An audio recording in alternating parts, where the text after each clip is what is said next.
Bueno, chicos, nosotros habíamos visto que ustedes saben que el mecanismo de acción es lo que ocurre a nivel molecular, ¿bien? Y también saben ya que podemos clasificar al mecanismo de acción en específico e inespecífico. Decíamos que un fármaco tiene un mecanismo de acción específico cuando el fármaco interacciona con una molécula diana, ¿bien?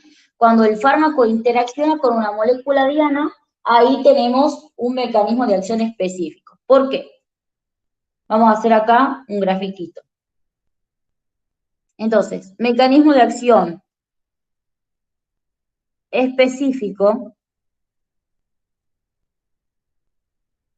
¿sí? Es cuando el fármaco interacciona con una molécula diana. Y ahora yo les hago una pregunta. Para que el fármaco pueda interaccionar con una molécula diana, ¿qué tiene que tener? ¿Qué es lo más importante? Especificidad. Más que la especificidad, ¿qué tipo de especificidad? Selectividad. No. Bueno, sí, está relacionado, pero antes, ¿qué hay antes de la selectividad? La afinidad. Bien, la afinidad, bien. Entonces, el fármaco tiene que tener afinidad por la molécula diana. ¿Y esto con qué se logra o de quién depende? De la estructura química. De la estructura. Perfecto, de la estructura química, ¿sí? No se olviden de esto. Y les vuelvo a hacer acá un recordatorio para que no se olviden. La estructura química, si es recíproca a la molécula diana, tenemos lo que se llama afinidad. ¿Sí? Eso no se olvide. ¿Bien? Entonces, cuando hablamos de un mecanismo de acción específico, estamos hablando de esto, de que un fármaco tiene cierta afinidad o tiene afinidad por sobre ciertas estructuras, ¿bien? Pero ahora, tenemos que tener en cuenta que los fármacos que actúan con mecanismos de acción específicas tienen ciertas características que cumplir, ¿bien? Primero que nada, la primera característica es que un fármaco solamente puede producir un efecto celular si ese efecto es inherente a esa célula, ¿bien? Es decir, que por ejemplo, la adrenalina me va a producir contracción de las células musculares lisas, porque estas células son contráctiles, ¿bien? De los vasos sanguíneos.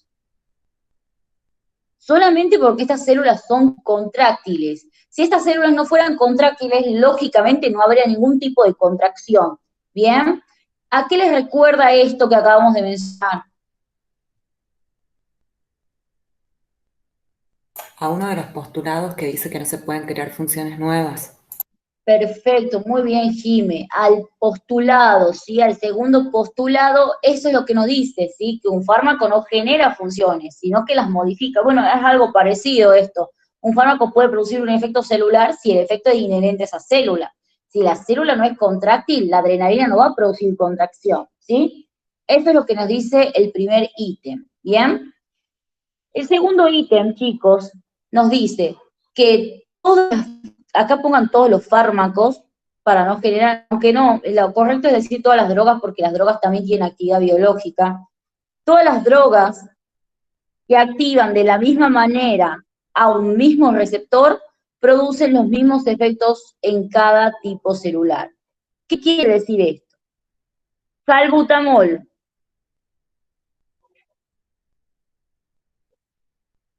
actúa en el receptor 2 bronquial, yo lo voy a hacer acá un bronquio, en el beta 2 bronquial y me produce relajación. ¿Sí? Relajación de las células musculares lisas y por ende broncodilatación. Bien. Salmeterol actúa sobre el beta 2 bronquial, me produce relajación de las células musculares lisas y por ende broncodilatación. Es decir, todas las drogas, todos los fármacos que activen de la misma manera un mismo receptor, producen los mismos efectos celulares en cada tipo celular. El salbutamol y el salmeterol son fármacos diferentes, ¿sí? Pero que sobre el receptor beta 2, mismo receptor, mismo órgano, mismo tipo celular, células musculares lisas, van a producir la relajación. Esto quiere decir que todos los fármacos, chicos, que actúen sobre el mismo receptor, bien, sobre el mismo receptor en el mismo órgano, van a producir el mismo efecto. El salbutamol, el salmeterol, el formoterol, ¿sí? La terbutalina, hay un montón más, ya los vamos a ver en nervioso. Salmeterol, salbutamol, formoterol, terbutalina, todos al unirse al receptor beta 2 del bronquio van a producir broncodilatación, ¿sí? Incluso la adrenalina al unirse al beta 2 bronquial va a producir broncodilatación, ¿bien? Entonces, esa es la segunda característica, ¿sí? La tercera nos dice lo siguiente: una misma droga estimulando un mismo receptor y desencadenando los mismos eventos intracelulares, puede producir efectos diferentes en los distintos tipos de células, porque la función celular es diferente. Para entender esto, apliquemos un ejemplo, vamos con la vieja confiable, el salbutamol. Puse saltubamol, chicos, nada que ver, salbutamol. Acá. El salbutamol. El salbutamol, o no pongamos el nombre de un fármaco en específico, pongamos los agonistas beta 2 mejor, ¿sí?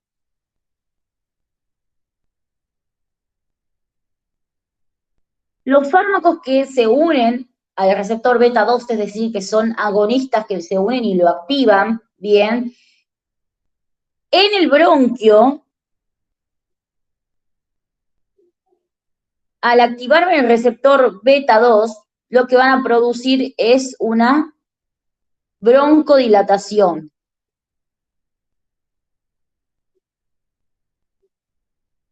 ¿Sí? Una broncodilatación. Acá les comento que cuando nosotros tenemos el receptor beta 2, cuando es estimulado, el mecanismo intracelular que se activa es el de la proteína GS, ¿bien? Esto lo vamos a ver en la clase de mañana, ¿sí? Mañana vemos receptores. En la clase de receptores nosotros vamos a ver ya todo esto de las proteínas G y demás, ¿sí? Pero quiero que sepan que cuando dice acá que una misma droga estimulando el mismo receptor y desencadenando los mismos eventos intracelulares pueden producir diferentes efectos en diferentes tipos de células, ¿sí? En este caso, un agonista beta 2, que puede ser el salbutamol, si lo administro por vía oral, por ejemplo, o le pongamos uno que sí tenga, que sí tenga más que nada acción sistémica, le pongamos la adrenalina. La adrenalina actúa sobre los beta 2, ¿sí? Entonces la adrenalina en el bronquio puede producir broncodilatación. ¿Por qué? Porque se activa la proteína GS, ¿sí? Y me conlleva a una relajación de las células musculares lisas. Pero en cambio, en el músculo esquelético, la activación de los receptores beta 2 me lleva a un aumento de la contractilidad.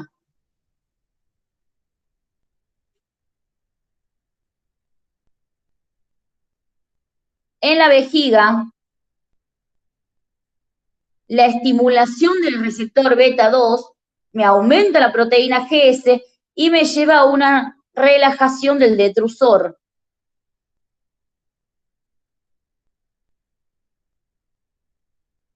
¿Sí?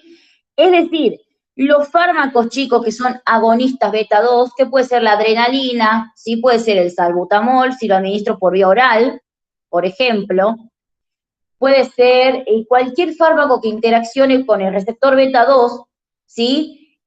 El salbutamol, miren si nosotros analizamos la oración y la aplicamos con el ejemplo, el salbutamol estimulando un mismo receptor, que sería el beta 2, ¿sí? Y desencadenando los mismos eventos intracelulares, es decir, la activación de la proteína GS, produce diferentes efectos, bien, diferentes efectos en las células. ¿Por qué? Porque depende de la función celular. El salbutamol sí, si se administra por vía oral, va a actuar sobre los beta 2 de todo el organismo, dijimos, ¿se acuerdan? Y eso nos hacía tener más reacciones adversas. Bueno, el salbutamol, uniéndose al receptor beta 2 y desencadenando la misma activación de la proteína GS, en diferentes órganos, diferentes células va a producir diferentes efectos. ¿Por qué? Porque depende del efecto celular de cada órgano, ¿sí? Entonces, eso es sumamente importante que ustedes lo puedan entender, ¿bien? Y por último, la última característica es que drogas diferentes, actuando sobre receptores diferentes, pero desencadenando los mismos efectos intracelulares, pueden producir efectos farmacológicos iguales. Bien, vamos a poner dos ejemplos acá. La acetilcolina y la histamina. Si ustedes se acuerdan de fisiología, los vasos sanguíneos, chicos, no tienen inervación parasimpática, ¿bien? Pero eso no quiere decir que en los vasos sanguíneos no haya receptores muscarínicos, ¿sí? En las células endoteliales de los vasos sanguíneos hay receptores muscarínicos, ¿bien? Y también hay receptores histamínicos. ¿Qué es lo que pasa acá? Acá está el receptor H1 y aquí va a estar el receptor muscarínico, que es el M3 principalmente, ¿sí? Bueno, en las células endoteliales nosotros tenemos, esto es importante que lo tengan en cuenta, acá los receptores están en las células endoteliales, ¿bien? Entonces, cuando llega la acetilcolina, por ejemplo, y se une a su receptor M3, ¿bien? Acá lo vamos a hacer. Se produce un aumento en la liberación de óxido nítrico. ¿Qué hace el óxido nítrico sobre el vaso sanguíneo? ¿Se acuerdan? Mantiene la vasodilatación. Bien, vasodilatación, ¿sí? La histamina llega al receptor H1, bien, me aumenta el óxido nítrico y me produce también vasodilatación, ¿sí? Es decir, por más aquí que el principio activo, por más que la sustancia sea diferente, acetilcolina, histamina, al unirse a receptores diferentes, pero que tengan el mismo mecanismo de comunicación intracelular, chicos, el efecto va a ser igual, ¿sí? El efecto va a ser igual.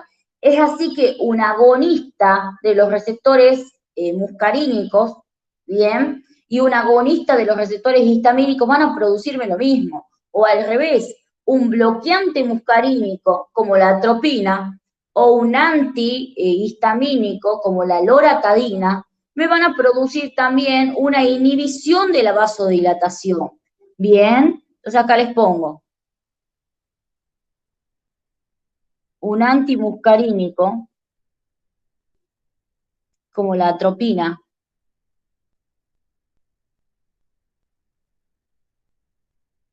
y un antihistamínico como la loratadina, van a tener el mismo efecto sobre los vasos sanguíneos, ¿sí? ¿Qué va a hacer? Inhibir la vasodilatación. Bien, ¿por qué? Porque al bloquearme esto, obviamente no se libera el óxido nítrico, al bloquearme esto no se libera el óxido nítrico, ¿sí? Entonces, miren cómo son fármacos totalmente diferentes, la atropina y la loratadina. Y la acetilcolina y la histamina son sustancias diferentes también. Y al unirse al mismo receptor, activan, aumentan la liberación de óxido nítrico por un aumento en la enzima óxido nítrico sintetasa, eso lo vamos a ver más adelante en nervioso, y me producen una vasodilatación.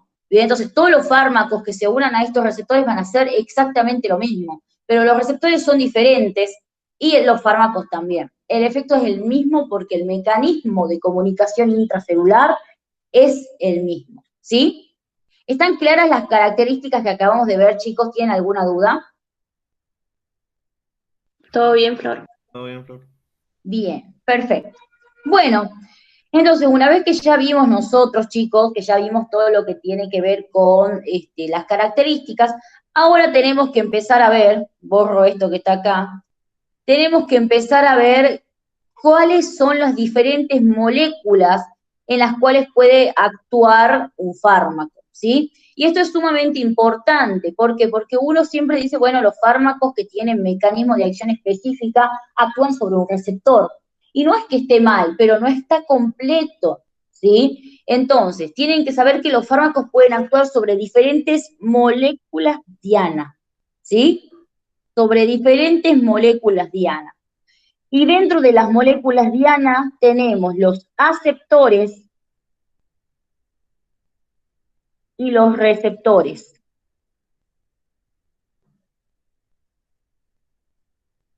Los aceptores, chicos, son, acá les hago, los canales iónicos,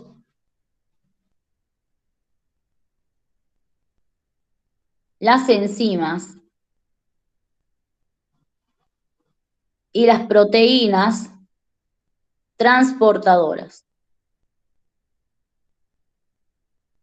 Bien, mientras que, bueno, los receptores son los receptores, claramente, ¿sí? Entonces, los fármacos se pueden unir a canales iónicos, a enzimas, a proteínas transportadoras y a receptores. Acá lo importante es saber que los canales iónicos, las enzimas y las proteínas transportadoras son aceptores.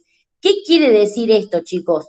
Esto quiere decir lo siguiente, que estas que están acá no son, esto es importantísimo para la doctora Kliver y para el doctor Meury, son los que más preguntan esto que les estoy por poner acá, Kliver y Meury, ¿bien? Que los aceptores no son sensores del organismo.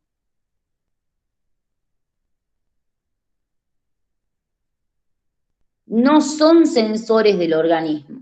En cambio, los receptores son sensores del organismo. ¿Pero qué quiere decir esto? Ya les digo.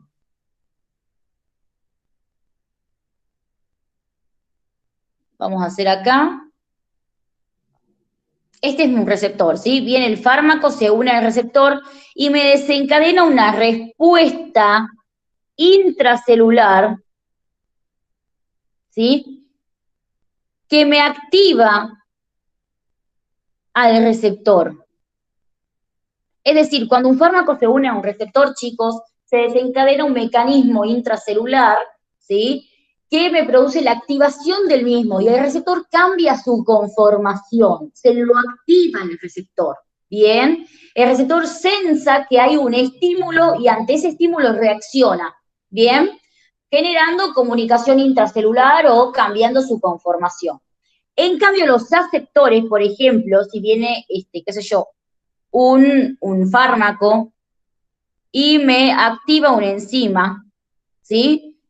No se produce primero que una modificación intracelular, ya vamos a ver cómo actúa, y tampoco la enzima modifica su estructura, ¿no? O sea, obviamente que a un efecto va a haber, claramente, si no, no estaríamos hablando de un fármaco con actividad biológica, un efecto, una actividad biológica va a haber, pero aquí la enzima no tiene la capacidad de sensar al fármaco que se le une y transformarse en base a eso, ¿sí? La enzima se puede inactivar, por ejemplo, o activar ante la presencia de un fármaco, pero no cambia su conformación y tampoco se genera un mecanismo de comunicación intracelular como lo pasa con un receptor. Entonces los aceptores son importantes tenerlos en cuenta, ¿por qué? Porque como su mismo nombre lo dice, aceptan nada más, ¿sí? Aceptan al ligando y en base a eso el ligando puede anular al aceptor o activarlo, ¿bien? Pero jamás me va a producir un cambio de conformación en el aceptor, ni mucho menos se va a generar una respuesta intracelular por la presencia del fármaco en el aceptor. ¿Se entiende la diferencia, chicos? La palabra clave que le gusta tanto a la UNIAS como, a Meuly como a la Kliver, es la palabra sensores. Eso es lo que les dice el RANG. Acá les pongo, ¿sí? Este es el nombre del libro de donde se tienen que estudiar moléculas diana, ¿sí? El rank. Está en mi drive, ¿no? Ya les voy a mandar una captura de en qué parte está para que ustedes lo puedan ver. De ahí se estudian moléculas diana y receptores del blanco de bioquímica, ¿sí? Receptores del blanco. Aunque receptores, tanto receptores como moléculas dianas yo lo doy súper completo, pero a ustedes siempre les digo yo que peguen una leída también al libro como para sellar ya el conocimiento, ¿bien? Pero por las dudas, si tienen dudas de dónde estudiar esta parte de mecanismos de acción específicos. También pueden estudiar del CIER, la parte de receptores, no está mal, ¿sí? Pero por ahí son medio exigentes con la parte de receptores. Bien, igual eso lo vamos a ver mañana. Lo que me interesa ahora es saber si les quedó claro la diferencia entre aceptores y receptores. Sí, Flor. Claro. Sí, Flor. Bien, perfecto, muy bien.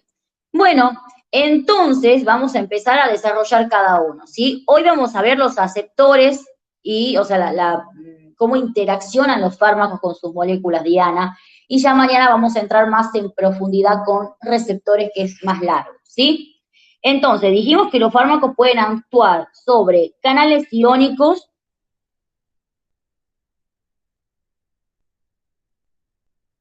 sobre enzimas y sobre proteínas transportadoras. Vamos primero con los canales iónicos, ¿sí? Acá les comento que los fármacos pueden actuar de dos formas sobre los canales iónicos, ¿sí? Pueden actuar de forma directa o indirecta. Cuando hablamos de forma indirecta, hablamos, por ejemplo, de que los fármacos van a depender de un receptor, ¿sí? Hay receptores que específicamente son los receptores de tipo 1 que me activan canales iónicos, es decir, que tras la activación del receptor se produce la apertura o cierre del canal, ¿bien? Ahí yo estoy activando el canal de manera indirecta, ¿bien? O también lo estoy bloqueando, puedo bloquearlo de manera indirecta, ¿sí? Entonces, ahí estoy utilizando, o ahí estoy actuando por medio de un receptor. Siempre que yo actúe por medio de un receptor, estoy actuando de manera indirecta sobre el canal, salvo en excepciones que ya vamos a ver cuál es, ¿bien? Pero lo que me interesa a mí saber, que ustedes sepan en realidad, es que los receptores, los fármacos, pueden actuar de manera directa sobre el canal iónico, es decir, viene el fármaco y me bloquea el canal, chicos, me lo bloquea directamente, sin depender de ningún receptor. El ejemplo aquí es la lidocaína. La lidocaína es un anestésico local, ¿sí? ¿Qué es lo que hace básicamente la lido? Es bloquearme los canales de sodio, ¿bien? Ya vimos ayer qué pasaba si el sodio no podía entrar al interior de la célula, no había despolarización, ¿bien? Y si no hay despolarización, no hay conducción nerviosa. Entonces, obviamente, la lidocaína va a actuar como un anestésico, pero a nivel local. Lo que hace es bloquearme directamente, va y se mete en el medio del canal la lidocaína, no deja que pase el sodio, ¿sí? Entonces, eso es importante tenerlo en cuenta porque los receptores pueden bloquear canales. Lo pueden hacer de manera indirecta mediante un receptor o lo pueden hacer de manera directa bloqueando directamente el canal, ¿sí? Entonces, dentro de los canales iónicos como molécula diana, como aceptor, el canal iónico como aceptor, o sea, activado directamente, tenemos los bloqueantes, que en este caso vamos a tener de ejemplo la lidocaína. Ahora, como les decía, los canales iónicos pueden ser modificados de manera directa, como en el caso de la lidocaína, pero también de manera indirecta, ¿sí?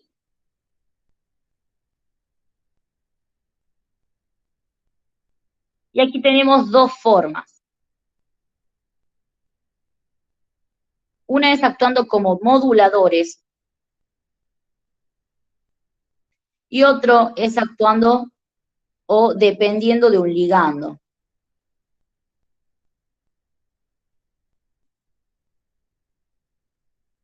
¿Sí? En el caso de los moduladores, aquí ya no estamos hablando de aceptor, sino que aquí ya les comento que los canales iónicos también se pueden modificar por receptores. Por ejemplo, existen los fármacos moduladores. Acá les voy a hacer yo el receptor GABA adrenérgico, GABA A, perdón, el GABA A, ¿sí? Este receptor GABA es un receptor, ¿bien? O sea, acá hay un receptor involucrado, que lo que hace es que cuando se unen los fármacos, pero se unen no en el medio del canal como lo hace acá la lidocaína, sino que se unen en sitios llamados alostéricos y ortostéricos. Esto lo vamos a ver mejor mañana, yo les comento nada más cómo se llaman estos sitios, pero que cuando los fármacos se unen a estos sitios me pueden controlar la apertura o cierre de los canales. Bien, en el caso de, por ejemplo, los moduladores lo que hacen es controlarme la apertura y cierre del canal, ¿sí? Uniéndose a sitios alostéricos. Bien, como lo serían, por ejemplo, las benzodiazepinas. Pero acá estamos hablando de un receptor, ¿no? No se olviden. Esto es para que ustedes vean qué otras formas se puede actuar sobre canales iónicos. Este sería un receptor de tipo 1, que lo vamos a ver mañana también.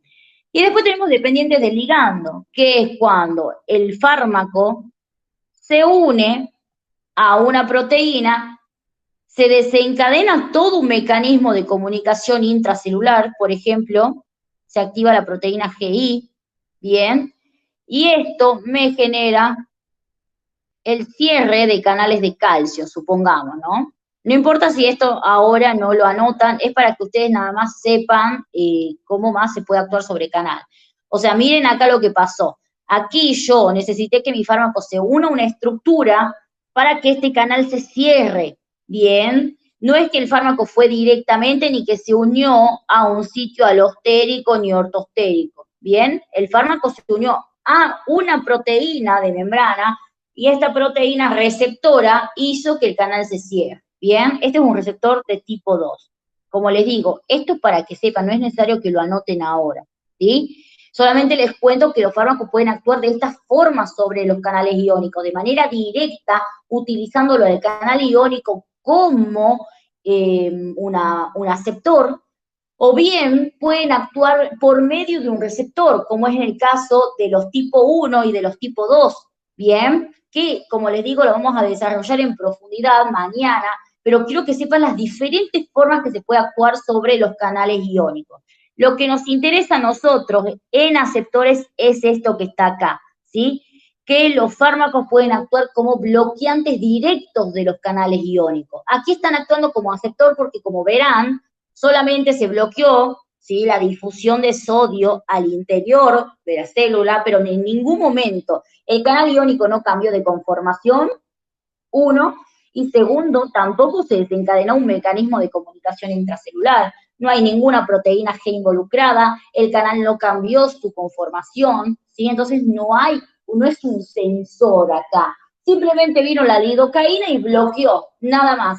Se impide el pasaje de sodio y se produce el efecto farmacológico, pero no hay ningún mecanismo de comunicación intracelular. Por eso, la lidocaína, al actuar sobre los canales de sodio, al bloquearlos, está actuando sobre un aceptor. ¿Está claro esto, chicos? ¿Está claro los canales iónicos? ¿Tienen alguna duda? Flor, Sí. o sea, en el caso de los directos, hablamos de que bloquean directamente los canales. Y en el Claro. caso de los indirectos, hablamos de otras funciones, tipo modular o, como decíamos, con el receptor GABA, pero no bloquean, ¿verdad? Claro, porque mirá, en el GABA lo que ocurriría es lo siguiente, que el fármaco se une a un sitio alostérico y produce el cierre del canal, pero no lo vienen al bloquear al canal directamente, ¿sí? Lo hacen por medio de una subunidad que forma parte del receptor GABA, ¿me entendés? Pero no vienen y bloquean directo como hace acá la lidocaína, ¿sí? Ok, O sea, entre los dos mecanismos directo e indirecto buscan como frenar alguna función, en el caso bloquear que el sodio pase en el directo y en este caso que no se une el GABA, por ejemplo. ¿Sí es? ¿Cómo? Perdón, no te escuché porque tenía bajito el volumen. Que entonces, más o menos, la función de los fármacos respecto a los mecanismos, perdón, las formas de actuar directas e indirectas, es como reducir la actividad. Por ejemplo, en el canal de sodio lo bloquea, no entra sodio y, bueno, hay una disminución de la función, y en el GABA lo mismo, ¿puede ser?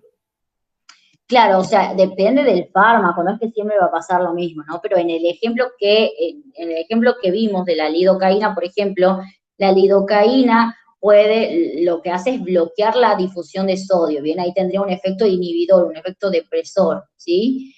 Pero, por ejemplo, en el GABA, que es un receptor, por eso yo les comentaba eso, pero para ustedes no se mezclen. En canales iónicos solamente va el ejemplo de la lidocaína, ¿sí? Pero en el GABA tenés fármacos que lo pueden abrir o cerrar al canal de cloruro, ¿bien? Dependiendo del fármaco. Como les digo, yo lo que quiero que ustedes entiendan, o sea, la función va a variar dependiendo del fármaco, eso desde ya. Pero lo que sí me interesa que entiendan como base es que los fármacos pueden bloquearme directamente el canal o pueden cerrarme el canal, ya sea mediante una proteína receptora, como la que vimos recién, o produciendo una modulación negativa, ¿bien? O sea, me pueden cerrar el canal o me lo pueden bloquear, venir y ponerse en lo que sería la luz del canal, impidiendo el pasaje de iones. Ahora, la función que se vaya a desencadenar depende de la célula y depende también de qué fármaco estoy hablando, ¿bien? Es decir, no todos los fármacos van a bloquear los canales y no todos los fármacos lo van a cerrar. Hay fármacos que lo pueden abrir, por ejemplo, ¿bien? No sé si te responde tu duda, Diego. Sí, sí, Flor. Ahora sí.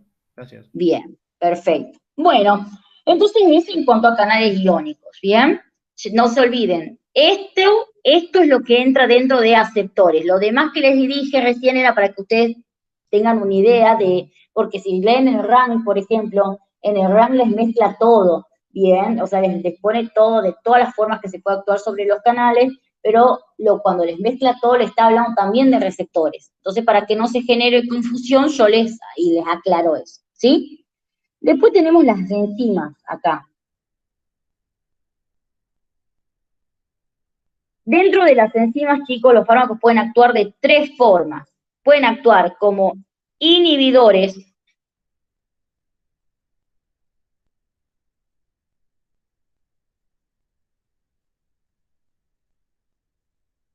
competitivos y no competitivos. Bien, dentro de inhibidores, ¿qué quiere decir? Que viene el fármaco, se une a la enzima, ¿sí? Yo les hago el mismo cuadradito siempre, pero ustedes ya saben que acá les estoy hablando de una enzima, ¿bien? Viene el fármaco, se une, chicos, se une a la enzima y básicamente lo que me va a producir el fármaco es una reducción de la actividad enzimática. Cuando yo hablo de inhibición enzimática, estoy hablando de que el fármaco, al unirse a la enzima, inhibe su función o su actividad. Bien, inhibe su función o inhibe su actividad, bien, pero no me modifica el número de enzimas. Ya les voy a dar, cuando terminemos de hablar de esto, un par de conceptos que toma la doctora Kiver, ¿sí? Que eso solamente lo toma ella, así que ya se los voy a dar, bien terminemos de hablar esto. Entonces, viene el fármaco y me inhibe la actividad enzimática. Es decir, por ejemplo, vamos a poner un ejemplo para que se entienda, la neostigmina. La neostigmina inhibe a la enzima acetilcolinesterasa.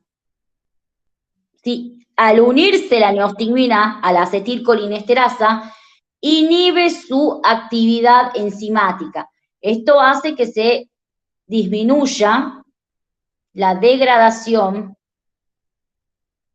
de acetilcolina. Bien, entonces, la neostigmina, ya saben, agarra y me inhibe a la acetilcolina esterasa, inhibiendo la degradación de acetilcolina. La neostigmina es un fármaco, chicos, acá, se los voy a poner,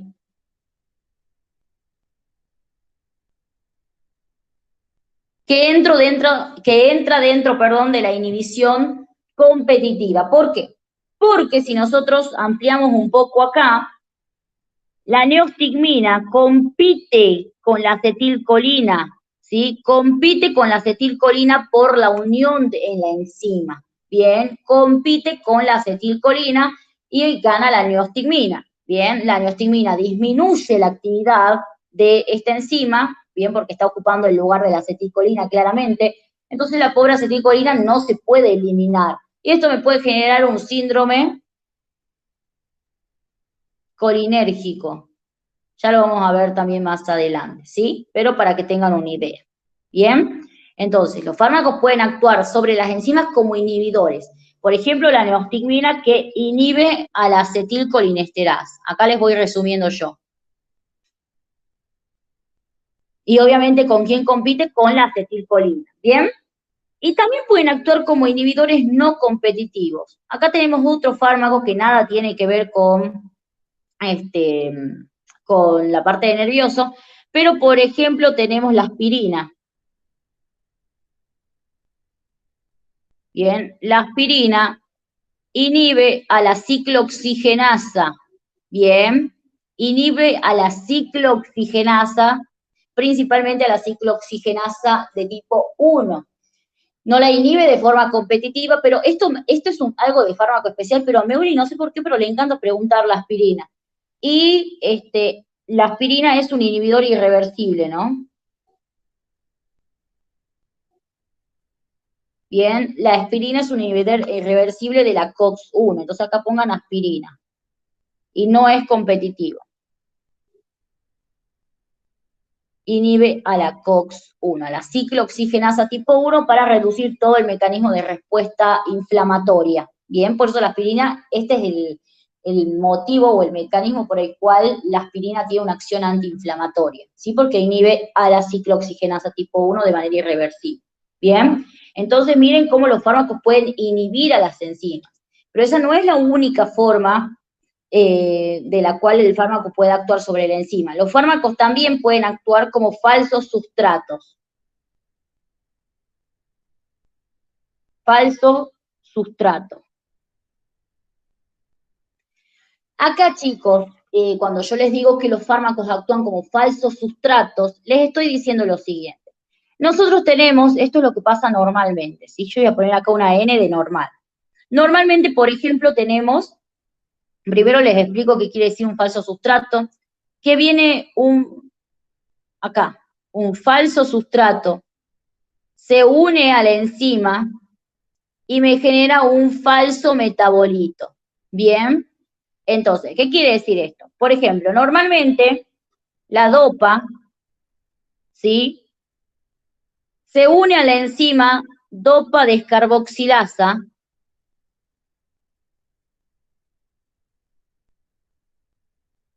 y me da como metabolito la dopamina. Eso es lo que ocurre normalmente, ¿sí? Es decir, una sustancia, bien, le vamos a hacer de otro color para no confundirnos, una sustancia viene, se une a la enzima y me genera un metabolito, ¿bien? Ahora, eso es lo que ocurre normal. Ahora, ¿qué ocurre con los fármacos que actúan como falsos sustratos? Bien, por ejemplo, la alfa-metildopa. La alfa-metildopa es un falso sustrato. Es decir, se hace pasar por la dopa, ¿bien? Se hace pasar por la dopa y lo que hace es fingir que es la dopa, unirse a la enzima dopa descarboxilasa y producirme un falso metabolito, que es la alfa-metildopamina. ¿sí? Es decir, cuando hablo de falso sustrato, hablo que los fármacos pueden reemplazar a los sustratos normales o a los sustratos naturales de la enzima. En este caso, el sustrato natural de la dopa descarboxilasa es la dopa, ¿bien?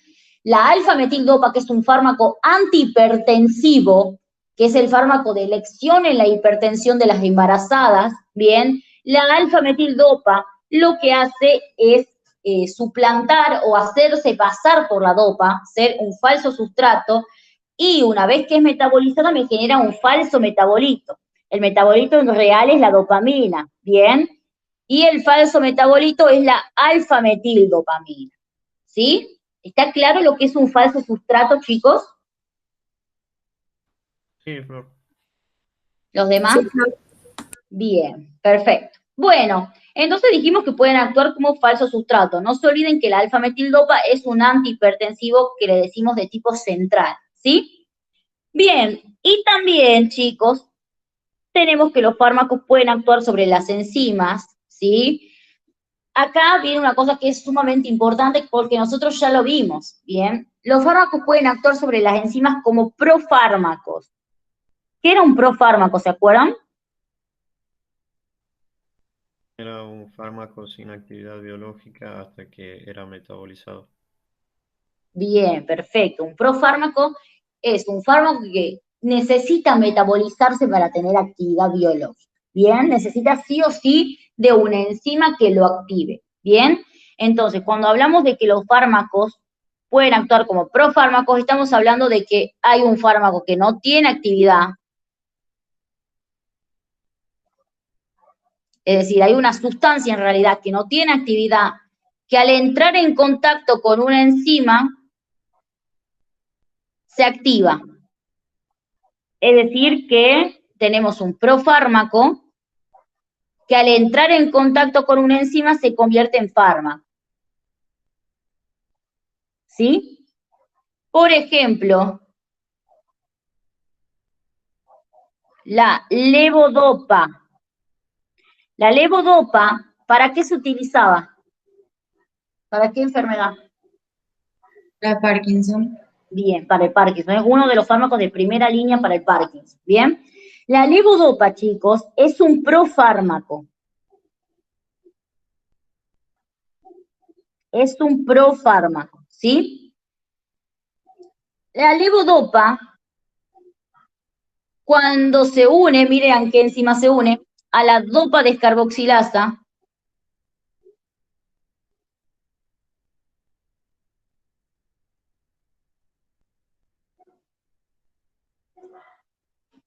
se transforma en dopamina. Acá no es un falso sustrato, ¿no? Porque la levodopa es lo mismo que la dopa, pero dada vuelta, es un isómero, ¿sí? Pero el sustrato es básicamente el mismo, por eso el metabolito es dopamina, o sea, es el mismo.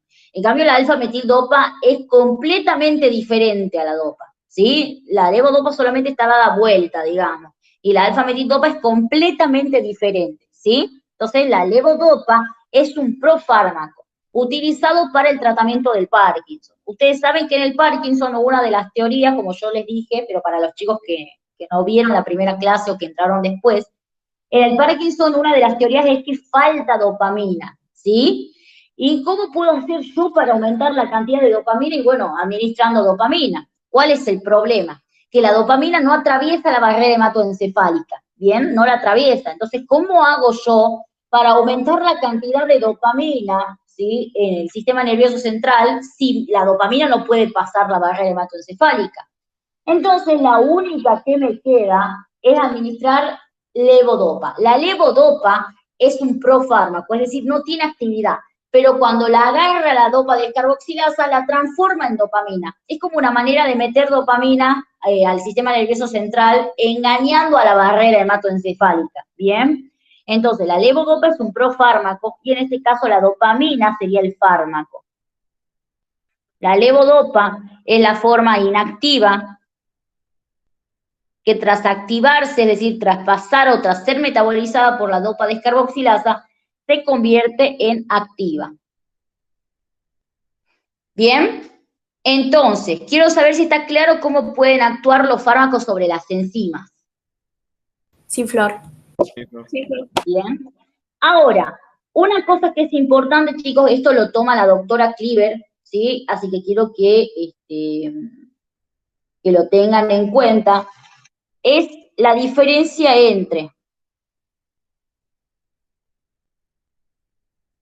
acá les pongo,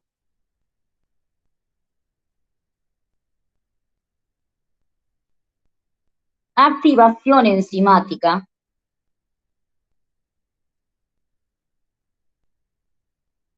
esto estuvo tomando la doctora Cleaver, ¿no? Así que por favor, quiero que lo tengan en cuenta. Activación enzimática, bien. Inducción enzimática o inhibición enzimática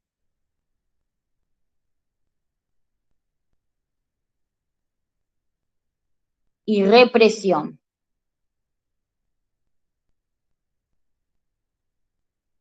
Bien, analicemos estas dos primero y después estas dos. ¿Qué quiere decir que un fármaco sea un activador enzimático? ¿O qué quiere decir que un fármaco produzca activación enzimática? Cuando hablo de activación enzimática, chicos, estoy hablando de que aumento la actividad enzimática,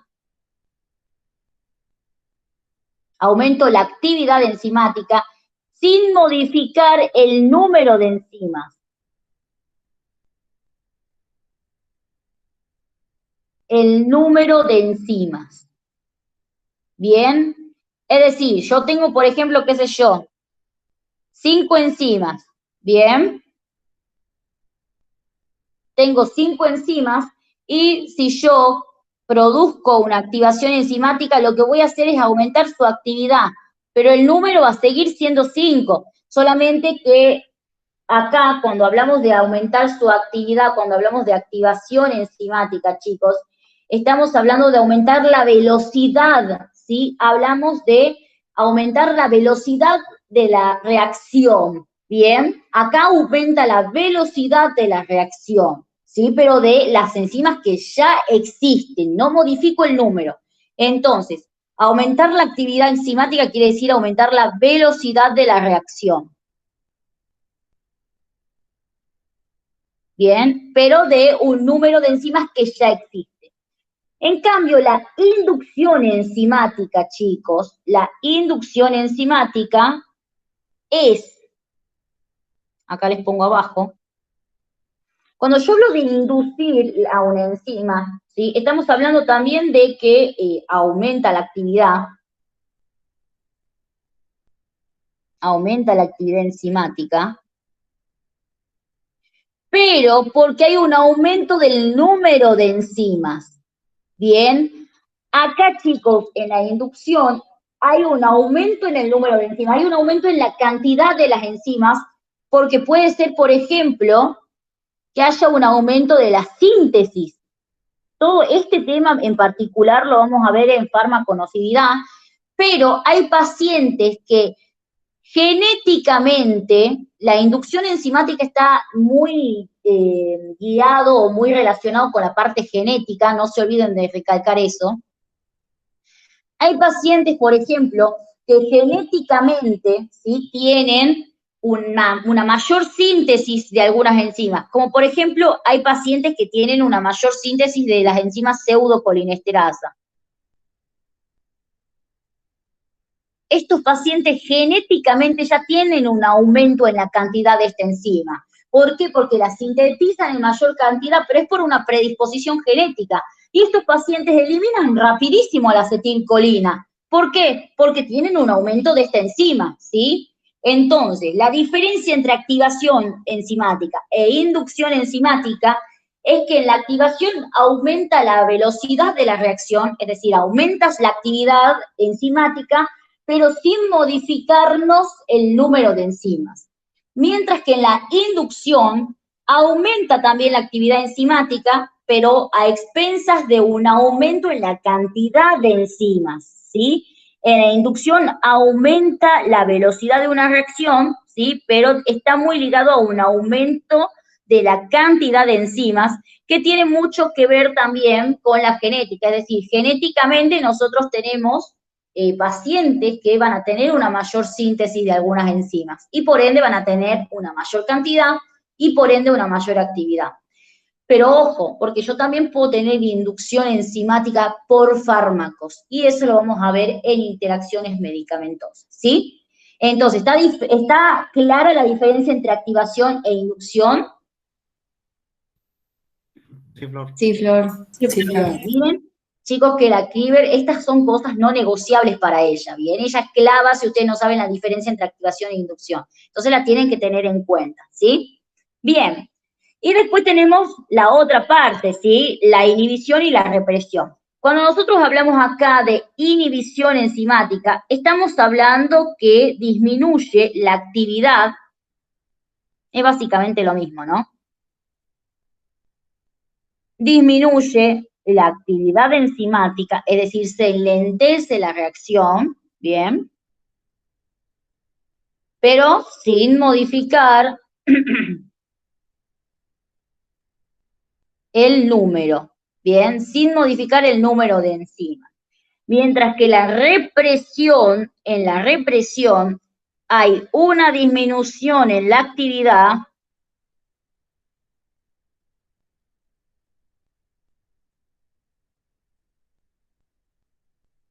¿por qué? Por una disminución en la síntesis que me provoca una disminución en el número de enzimas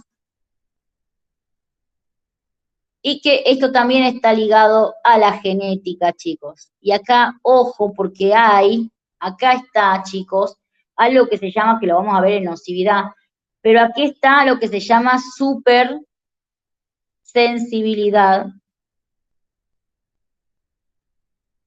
a la succinilcolina. ¿Sí? Yo ahora se los pongo así, después en nocividad lo desarrollamos todo más bonito, pero les comento que esto de la predisposición genética, por eso es importantísimo el capítulo de farmacogenética, ¿sí? Que vamos a ver un poco cuando veamos la parte de interacciones, más que nada vamos a ver un poco lo que ustedes tienen que saber, porque ustedes tienen que saber que la genética influye en la acción farmacológica y en el efecto, ¿bien? En este caso, estos pacientes tienen muy poca cantidad de enzimas pseudocolinesterasa, y como yo les dije, la pseudocolinesterasa elimina o metaboliza la acetilcolina y a todos los derivados de la acetilcolina, como por ejemplo a la succinilcolina, ¿bien? La succinilcolina es un fármaco que son dos moléculas de acetilcolina unidas entre sí, ¿bien? ¿Y qué pasa? La succinilcolina es un fármaco que es un relajante muscular periférico, o sea, te relaja los músculos, que se utiliza como ayudante de la anestesia, ¿bien? Cuando un paciente está por someterse a una cirugía, se le da un anestésico general y también se le da un relajante muscular. Para evitar reflejos, bien, si tiene que hacer, por ejemplo, una apendicectomía, para evitar reflejos de los músculos abdominales, ¿bien? Ahora, ¿qué pasa? Si este paciente no tiene la cantidad de pseudocolinesterasa suficiente, esa succinilcolina, chicos, que yo la administré, se va a eliminar remil lento del organismo. ¿Y cuál es el problema? Que se puede llegar a paralizar el diafragma y el paciente puede morir, ¿bien? Entonces, miren qué importante es tener esto en cuenta, ¿sí? Como les digo, eso es un tema de nocividad, pero está relacionado, a mí me gusta irles relacionando todo. Entonces, no se olviden que tienen que saber en la parte de enzima la diferencia entre activación e inducción enzimática y la diferencia entre inhibición y represión, ¿sí? Eso solamente lo toma la Cleaver. De hecho, esto es algo que ella se los da a sus alumnos, ¿bien? Y bueno, como se lo da solamente a sus alumnos y le toma a todos, yo se los doy acá para que ustedes, si les llega a tocar ella y les llega a preguntar, lo puedan responder, ¿bien? No sé si tienen alguna duda con la parte de enzimas. No, Flor, todo claro. No, Flor. Bien, perfecto. Bueno, chicos, y después tenemos, obviamente, las proteínas transportadoras. Seguimos con aceptores, ¿no? Proteínas transportadoras. Aquí también los fármacos pueden actuar o como bloqueantes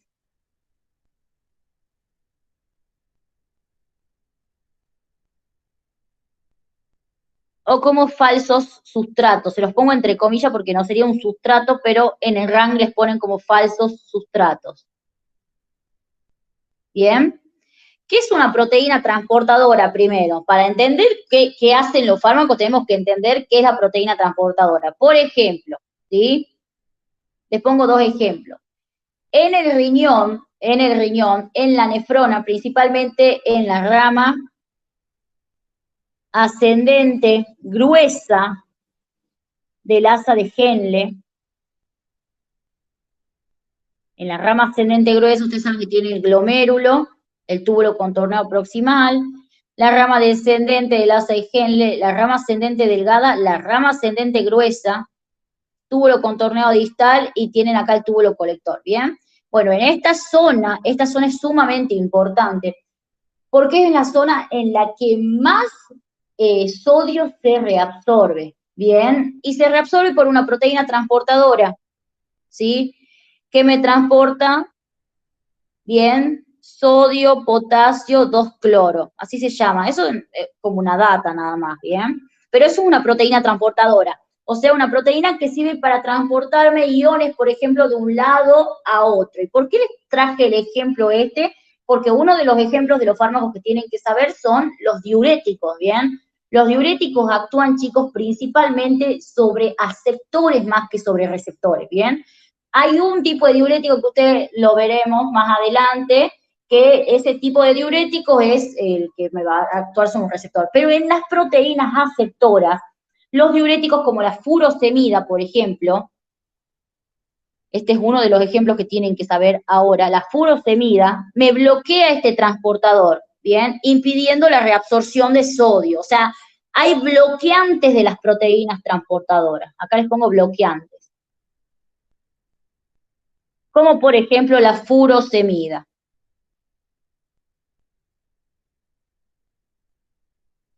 ¿Sí? Que me bloquea el transporte de sodio desde la luz del túbulo hacia el intersticio renal, ¿bien? O sea, me bloquea el transporte de sodio a nivel de la rama ascendente gruesa del asa de Henle. Entonces tenemos bloqueantes de las proteínas transportadoras, ¿bien?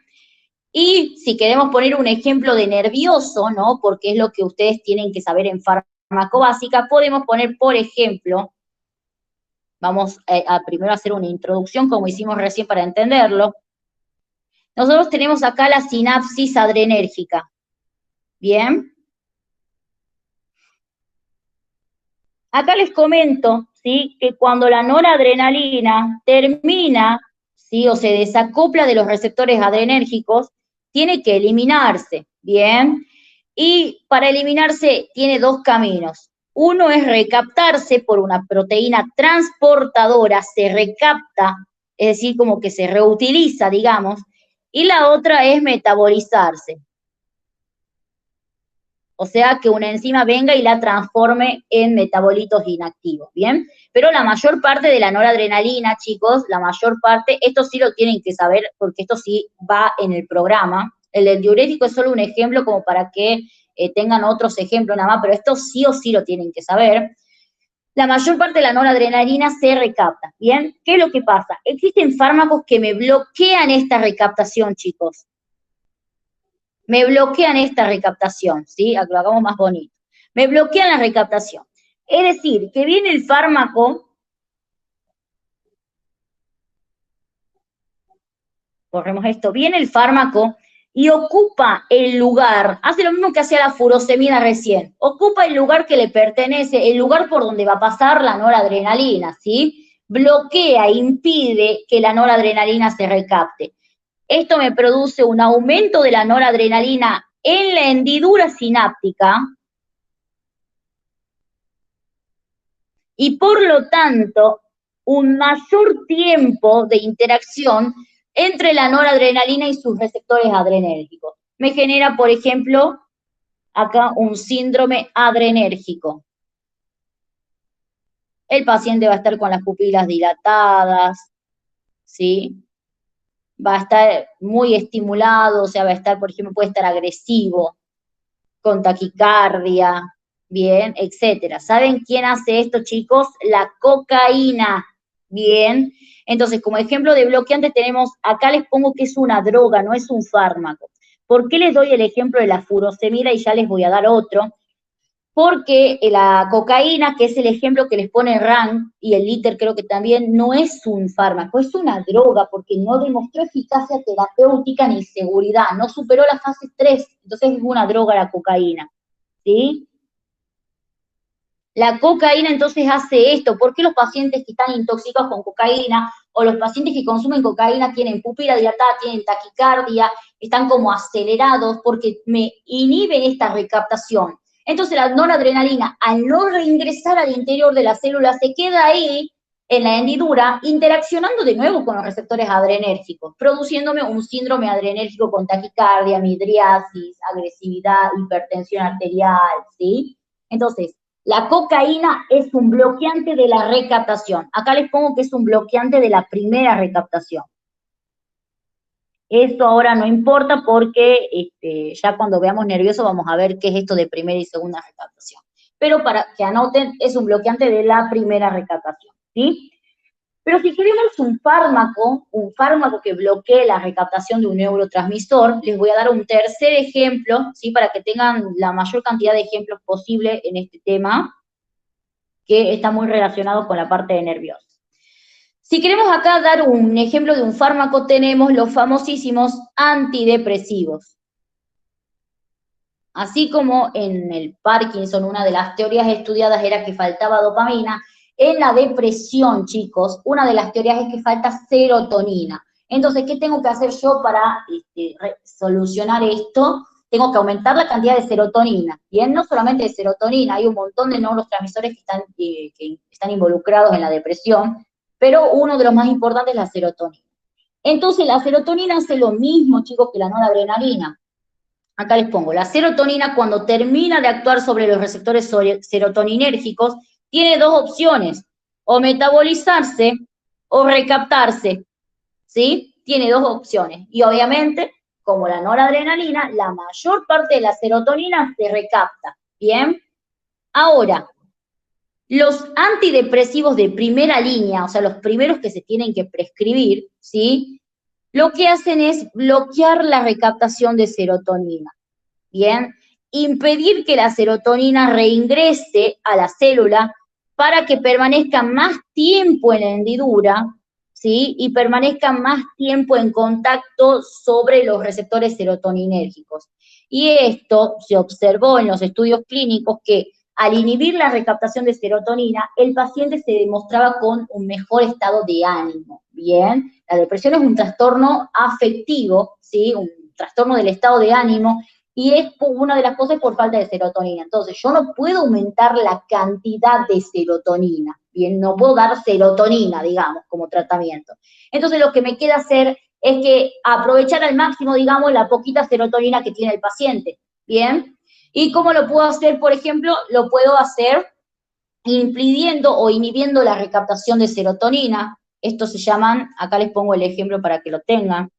Otro ejemplo son los inhibidores de la recaptación de serotonina o inhibidores selectivos de la recaptación de serotonina, ¿bien? Entonces, estos fármacos, acá les pongo el nombre, la sertralina, seguramente la escucharon nombrar, la sertralina hace esto, ¿sí? Inhibe la recaptación de serotonina y permanece o ayuda a que la serotonina permanezca más tiempo en contacto con los receptores. Acá como dato de color les cuento que en la depresión también se pueden dar fármacos que actúen directamente en los receptores serotoninérgicos, ¿no?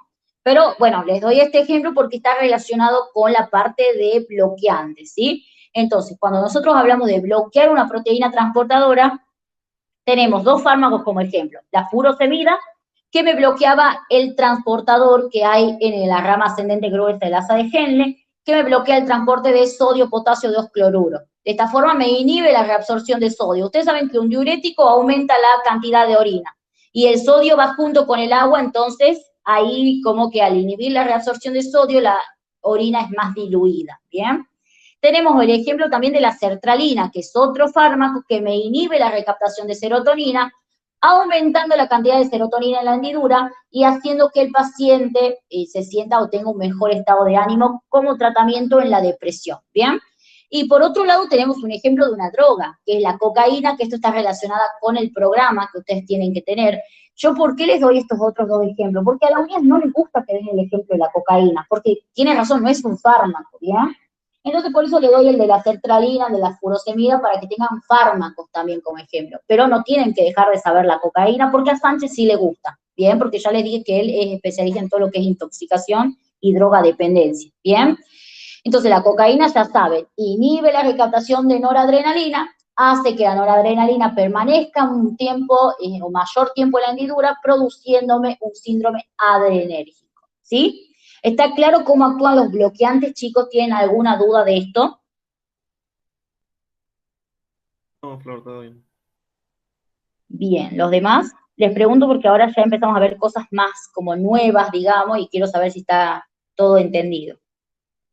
Todo bien, Flor. Bien, Todo bien, Flor. perfecto. Muy bien.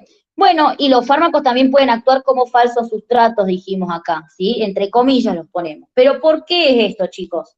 Porque acá tenemos, por ejemplo, vamos a hacer el mismo dibujito de recién, ¿sí? De la sinapsis adrenérgica. Esta es la membrana presináptica y esta es la postsináptica, ¿sí?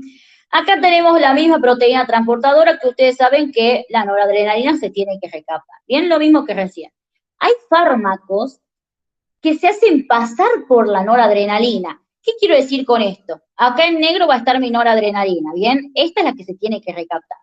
Pero hay fármacos que se hacen pasar por la noradrenalina, es decir, que utilizan la proteína transportadora para recaptarse ellos. Y al recaptarse estas sustancias, en realidad, ¿sí? Los que hacen esto más que nada son, acá sí tienen que dar el ejemplo, porque la anfetamina, digamos, el ejemplo acá es la anfetamina.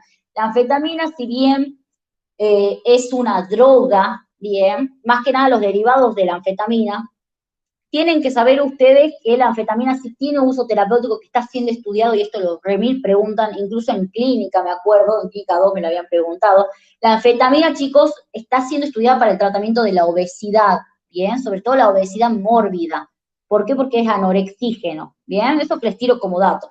Entonces, la anfetamina está cerca de ser un fármaco, tenía usos terapéuticos, pero ¿qué pasa? Tiene muchas reacciones adversas la anfetamina, ¿bien? Entonces, o sea, sí lo pueden dar acá como ejemplo y contar, o si les preguntan, por ejemplo, por lo menos yo jamás le escuché a la UNIAS que se queje del ejemplo de la anfetamina, sí se queja del de la cocaína, ¿bien?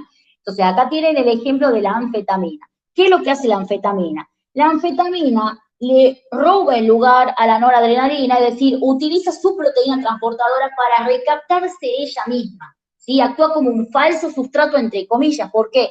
Porque se hace pasar por la noradrenalina para aprovechar el viaje, digamos, para recaptarse ella misma.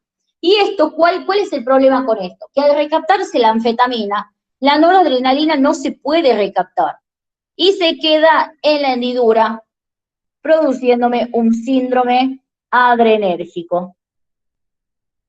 Lo mismo que la cocaína, básicamente tienen efectos muy similares la cocaína y la adrenalina, quitando que obviamente la anfetamina tiene todo el efecto anorexígeno, que te hace sentir motivado. Es una droga muy frecuente en los estudiantes, la anfetamina, literal.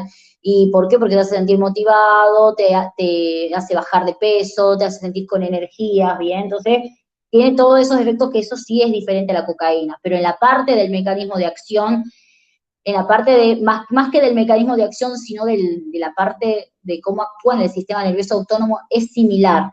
Aumenta la concentración de noradrenalina en la hendidura y me provoca un síndrome adrenérgico. Entonces, como falso sustrato tenemos a la anfetamina. ¿Sí? ¿Está claro entonces, chicos, cómo actúan los fármacos sobre proteínas transportadoras? Sí, Flor. Bien. Bueno, entonces, eso sería la acción de los fármacos sobre lo que serían las proteínas aceptoras. Hasta acá, de todo lo que vamos viendo, ¿tienen alguna duda?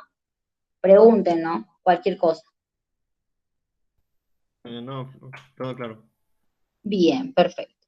Bueno, chicos, entonces, ahora sí, tenemos que saber qué es lo que hacen. O sea, ya vimos cómo actúan los fármacos sobre las enzimas, sobre los canales iónicos y sobre las proteínas transportadoras. Ahora, ¿cómo pueden actuar los fármacos sobre los receptores? Bien, vamos a dar una introducción.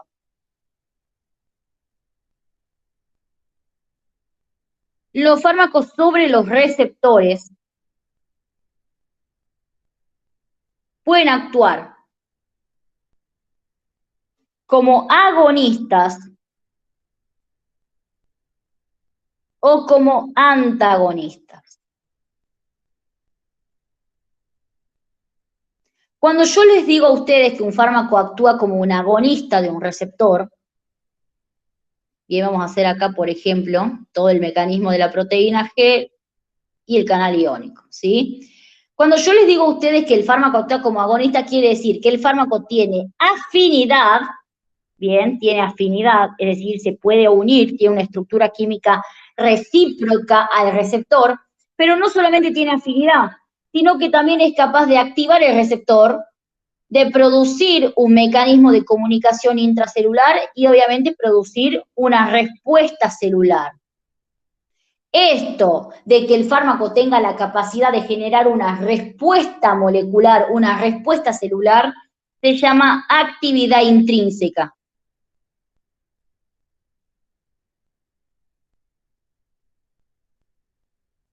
¿Sí?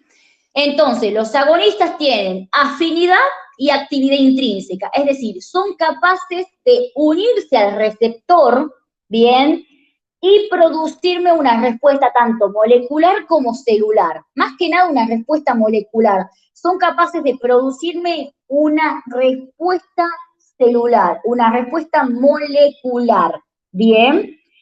En cambio, los antagonistas, chicos, vamos a hacer el mismo dibujito que arriba.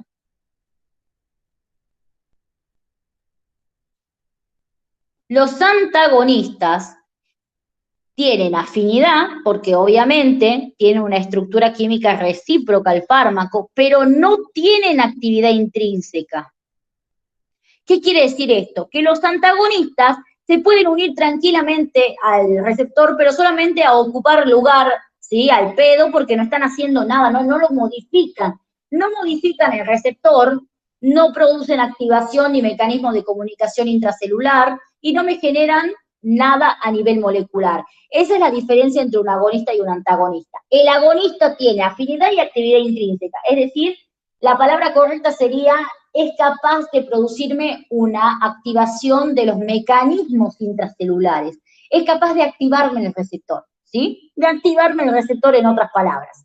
En cambio, el antagonista ocupa el lugar, pero no me activa el receptor, sino que está ocupando el lugar de alguien más, ¿sí? El antagonista está ahí, digamos, pero solamente ocupando el lugar sin modificar nada, cuando tranquilamente podría estar un ligando que sí me produzca una modificación, ¿bien? Es como el ejemplo que yo les digo siempre, que les digo a mis alumnos, que es cuando, por ejemplo, una persona que está súper capacitada, ¿sí?, tiene que entrar a un puesto del trabajo, pero sin embargo ese trabajo está ocupado por una persona que no hace nada, ¿bien? Entonces la persona que está preparada, la que sí puede hacer algo, no puede entrar porque ese puesto ya está ocupado. Algo parecido pasa acá. El agonista no puede unirse a su receptor porque está ocupado por un antagonista. Y el antagonista, además de que me está ocupando el receptor, no me está produciendo ningún mecanismo de comunicación intracelular, ¿sí? Entonces, esa es la diferencia entre un agonista y un antagonista. Ahora les comento que la actividad intrínseca, chicos, se suele representar con la letra A, ¿sí? Entonces podemos decir que un agonista, para un agonista, A es igual a 1, mientras que para un antagonista, A es igual a 0, ¿bien? Sin actividad intrínseca. Ahora, otra cosa que tiene que ver con todo esto es la eficacia farmacológica.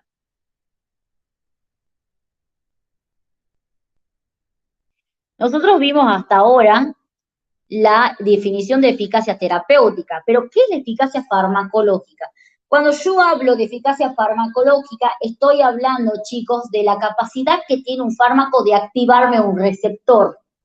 Eso es la eficacia farmacológica. Es decir, la eficacia farmacológica es el mayor grado de actividad intrínseca que puede tener un fármaco, ¿bien? Entonces yo les pregunto a ustedes, ¿los antagonistas tendrán eficacia farmacológica? No, no tendrán. No tienen, ¿por qué? Porque están ocupando ahí un sitio activo, pero no hacen nada. Entonces no tienen eficacia. Perfecto.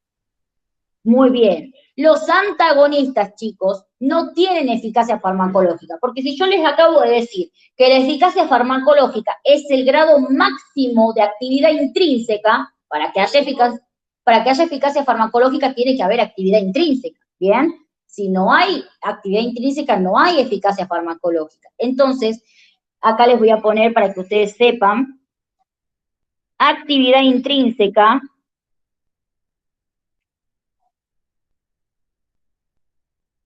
es igual a eficacia farmacológica. ¿Sí? La actividad intrínseca es igual a eficacia farmacológica. ¿Bien? Si no hay una cosa, no hay la otra. Esperen, chicos, banqueme 2 segunditos, que están tocando el timbre. Banqueme 2 segundos.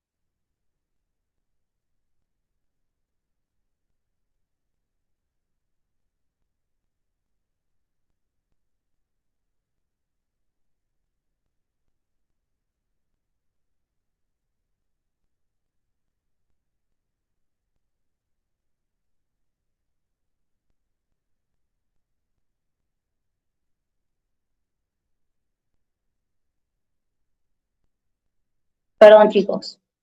Bueno, les decía que entonces, en conclusión, actividad intrínseca es lo mismo que eficacia farmacológica, es decir, una depende de la otra, ¿bien? Entonces aquí viene la pregunta típica de examen, esta es una pregunta que se hace siempre, que es, ¿cuál es la diferencia entre eficacia terapéutica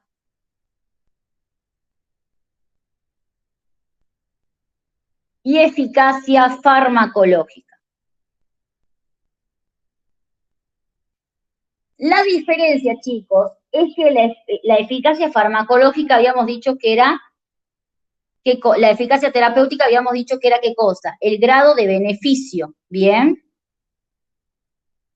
El grado de beneficio que obtengo de un grupo de fármacos o de un fármaco ante un determinado problema de salud. Básicamente, para resumirles, o cómo lo podrían explicar ustedes si no quieren dar toda la definición, la eficacia terapéutica está relacionada con el efecto farmacológico. Es decir, con el efecto farmacológico, con el efecto terapéutico de un fármaco. Mientras que la eficacia farmacológica está relacionada con la capacidad del fármaco de activar un receptor, bien, de producir o de tener actividad intrínseca. ¿Y cuál es la diferencia entre esto? Que los antagonistas, por ejemplo, la atropina, chicos, es un fármaco que es bloqueante de los receptores muscarínicos, es decir, es antagonista muscarínico. Se une a los receptores muscarínicos, pero no los activa, simplemente está ocupando el lugar de la acetilcolina, ¿bien? Entonces, ¿la atropina tiene eficacia farmacológica o no?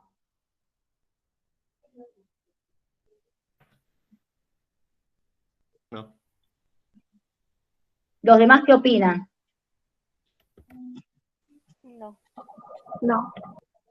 Bien, chicos, es para que participen, yo cuando les pido que participen para ver si lo van entendiendo, ¿sí? Entonces, la atropina no tiene eficacia farmacológica. ¿Por qué? Una persona que no sea Diego, ¿por qué no tiene eficacia farmacológica la atropina? Porque es un antagonista. Porque Bien. se une al receptor, pero no lleva a cabo No tiene ninguna actividad. actividad. Perfecto, muy bien. Todo lo que me dicen está perfecto, porque se une al receptor pero no lo activa, pero lo más importante es porque es un antagonista y porque no tiene actividad intrínseca. Si no tiene actividad intrínseca, no tiene eficacia farmacológica, ¿bien? Pero la atropina se usa para muchísimas cosas. Se usa, por ejemplo, para la intoxicación con órganos fosforados, ¿sí? Para la bradicardia, Se usa para un montón de cosas, entonces la atropina tendrá eficacia terapéutica. Sí. Sí. Perfecto. Sí tiene eficacia terapéutica. Entonces eso es lo que yo quiero que entiendan, que los antagonistas, los fármacos antagonistas, si es un fármaco quiere decir que obviamente tiene que tener eficacia terapéutica, si no sería una droga. Los fármacos antagonistas no tienen eficacia farmacológica, pero sí tienen eficacia terapéutica. No pueden activar los receptores, pero sí pueden producir un efecto terapéutico. ¿Bien?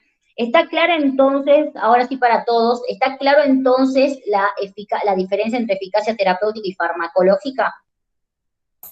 Sí, Fran. Sí, claro. Sí, Flor. Bien, esta es una pregunta también de examen. Bien, y bueno, ya para cerrar vamos a dar ejemplos, ¿sí? No los voy a borrar, no se los voy a borrar. Vamos a dar acá. Yo reutilizando hojas. Bueno, vamos a dar ejemplos, ¿sí? Tanto de agonistas como de antagonistas. Esto, chicos, también es no negociable para la doctora Cleaver. Agonistas, en realidad para nadie.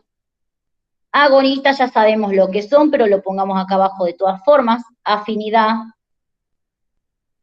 y actividad intrínseca. A igual a 1. ¿Bien? Los agonistas, ¿cómo se van a clasificar? En agonistas totales, parciales e inversos. Ahora vamos a ver la clasificación y los ejemplos, ¿sí? Ya cuando veamos curvas e interacciones medicamentosas vamos a desarrollar bien cada uno, ¿bien? Pero es para tener la introducción ya. Dentro del ejemplo de agonistas totales tenemos, por ejemplo, la morfina, que es un agonista total de los receptores opioides. Receptores opioides. Bien, ya les voy a explicar qué quiere decir agonista total, eso sí vamos a verlo ahora. En parciales tenemos la buprenorfina.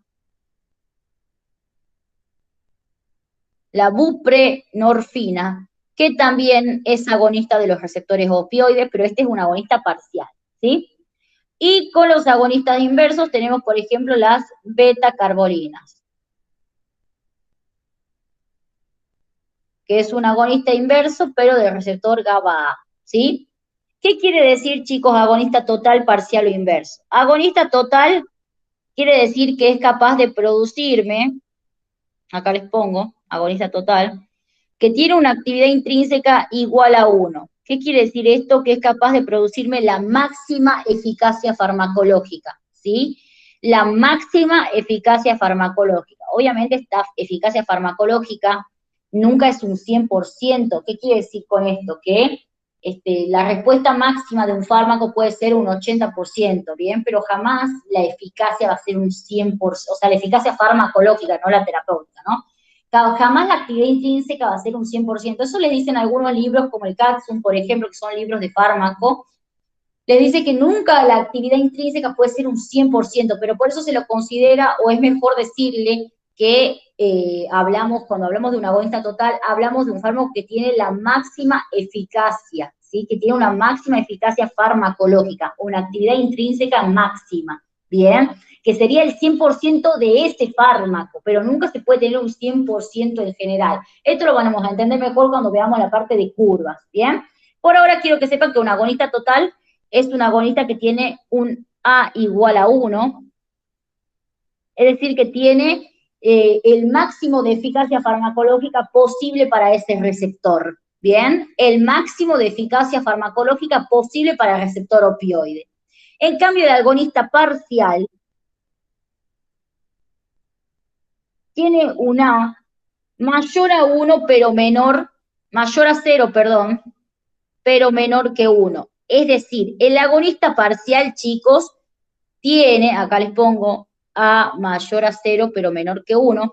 Es decir, es agonista, tiene afinidad, tiene capacidad de activar el receptor, pero en una intensidad menor al agonista total.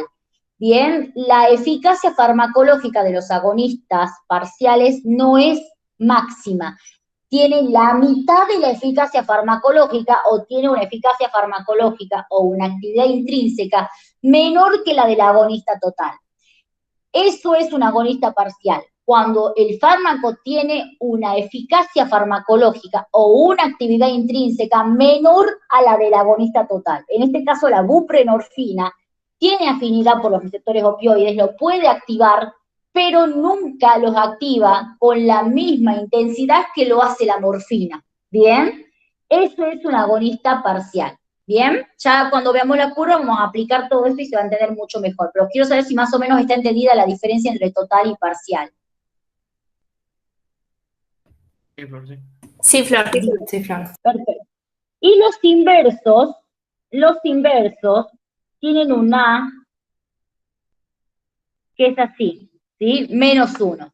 ¿Qué quiere decir esto? Que si tienen actividad intrínseca, pero lo que van a hacer es producirme un efecto completamente diferente al del agonista. Es decir, por ejemplo, yo les comento acá, si al activarse el receptor GABA-A, el agonista del GABA-A, ¿sí? El agonista del receptor GABA-A me produce la apertura de los canales de cloruro, ¿bien? El agonista inverso va a venir, se va a unir, va a tener afinidad, va a tener actividad intrínseca, pero lo que va a hacer no va a ser abrirme el canal, sino que me lo va a cerrar, ¿sí? Es agonista, ¿por qué? Porque tiene afinidad y tiene actividad intrínseca, pero sin embargo es inverso, ¿por qué? Porque hace lo opuesto a lo que hace el ligando, ¿bien? El ligando endógeno. Cada receptor tiene su ligando endógeno, ¿bien? El GABA, el ligando endógeno del GABA es el neurotransmisor GABA, que ustedes, si se acuerdan de fisio, es el principal neurotransmisor inhibidor del sistema nervioso central, ¿bien? Entonces, el neurotransmisor, este neurotransmisor GABA-A, lo que hace es abrirme el canal de cloruro mediante el receptor GABA-A, ¿sí? Ahora, las beta-carbolinas tienen afinidad, tienen actividad intrínseca, pero en vez de abrirme el canal, me lo cierran. Su unión provoca el cierre del canal. Entonces, son agonistas, pero inverso. ¿Por qué? ¿Por qué inverso? Porque hacen lo opuesto a lo que hace el agonista total. ¿Bien? Hacen lo opuesto a lo que hace el agonista total. Entonces, ¿está claro la clasificación de los agonistas, chicos? Sí, Flor. Sí, Flor. Bien. Y después tenemos los antagonistas, que también tienen que saber la clasificación.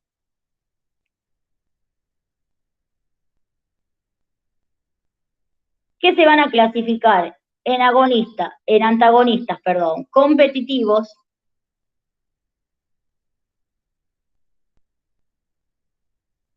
y en antagonistas no competitivos. ¿Sí? Dentro de los competitivos vamos a tener los reversibles y los irreversibles, ¿bien? Los reversibles y los irreversibles. Y dentro de los no competitivos vamos a tener los funcionales o fisiológicos, funcionales y los químicos. ¿Bien? Ahora, ¿cuál es la diferencia entre un antagonista competitivo y no competitivo? Primero vamos a entender la diferencia, ¿sí? Cuando yo hablo de un antagonismo competitivo, estoy hablando de que dos fármacos compiten por su mismo receptor. Es decir, que un agonista compite con un antagonista. ¿Bien? Eso es un antagonismo competitivo, que dos fármacos, uno agonista y uno antagonista, compiten por el mismo sitio. Y obviamente gana el antagonista, porque yo les había dicho en una clase que el antagonista siempre gana, al menos que el agonista se encuentre en mayor cantidad o en mayor concentración, ¿sí? Pero gana el antagonista, ¿bien? Entonces, eso es un antagonismo competitivo. ¿Y qué es lo importante acá? Que de esta competencia lo que resulta es que gana el antagonista y lo que hace es contrarrestarme o inhibirme o contrarrestarme los efectos del agonista. ¿Sí? Me inhibe o me contrarresta los efectos del agonista. ¿Sí? En cambio, borramos esto que está acá. En cambio, chicos, el antagonismo no competitivo, ¿sí? En el antagonismo no competitivo, el antagonista,